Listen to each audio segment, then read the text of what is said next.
रुक करते हैं इस वक्त की बड़ी खबर का। ओबामा को राजनाथ सिंह ने जवाब दिया। उन्होंने कहा कि भारत ने धर्म पर भेदभाव नहीं किया। भारत देश सभी को अपना परिवार मानते हैं। कुछ ही दिन पहले बराक ओबामा ने एक निजी न्यूज चैनल में इंटरव्यू में यह बात कही थी, जिसमें अल्पसंख्यकों को लेकर भारतीय अल्पसंख्यकों पर बराक ओबामा ने टिप्पणी की थी, जिसके बाद से लगातार निर्मला सीतारमण और तमाम जो भारतीय जनता पार्टी के जो नेता हैं उन्होंने जवाब दिया है। साथ ही साथ ये भी कहा है कि बराक ओबामा जब राष्ट्रपति थे, करीब 6 ऐसे मुल्क थे जहां पर बमबारी की गई, हवाई हमले हुए, और ये तमाम मुल्क मुस्लिम देश थे।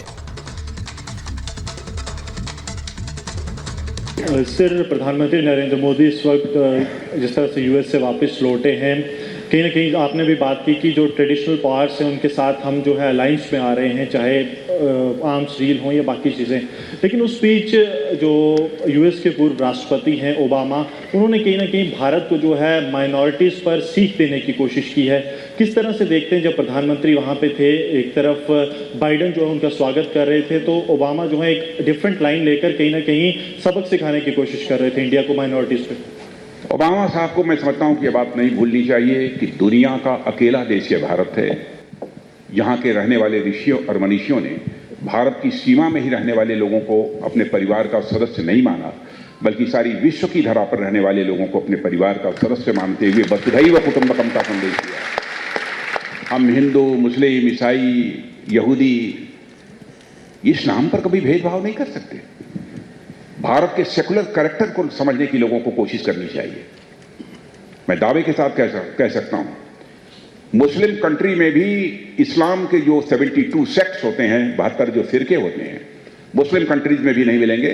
यदि मिलेंगे तो केवल और केवल भारत में मिलेंगे और कहीं नहीं मिलेंगे। श्री शाहनवाज हुसैन, कुछ एक परसेप्शन सारी दुनिया में बनाने की कुछ ताकतों ने कोशिश की है। उसी आधार पर शायद लोगों की धारणा बनी होगी। उनको अपने बारे में भी सोचना चाहिए, कितनी मुस्लिम कंट्रीज के ऊपर उन्होंने अटैक किया है, आप अच्छी तरह जानते हैं।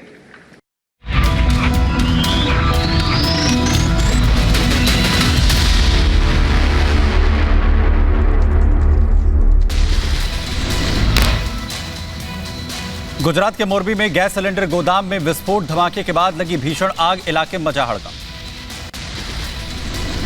आग लगने के बाद सूचना पर पहुंची फायर ब्रिगेड की टीम। कड़ी मशक्कत के बाद आग पर काबू पाया गया।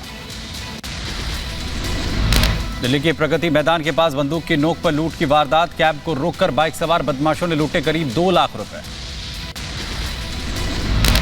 दिल्ली में लूट की वारदात पर शिकायत दर्ज, बदमाशों की तलाश में जुटी पुलिस। कानपुर में आईटी की छापेमारी में बरामद नोटों की गिनती जारी, राधा मोहन ज्वेलर्स के मालिक के घर पर नोटों की गिनती जारी। कानपुर में आईटी की लगातार 5वें दिन छापेमारी चल रही है। अब तक करीब 8 करोड़ कैश, 70 किलो सोना बरामद हुआ। यूपी के कानपुर में इनकम टैक्स की रेड, जिले में बुलियन व्यापारी और रियल एस्टेट से जुड़े 55 ठिकानों पर छापेमारी।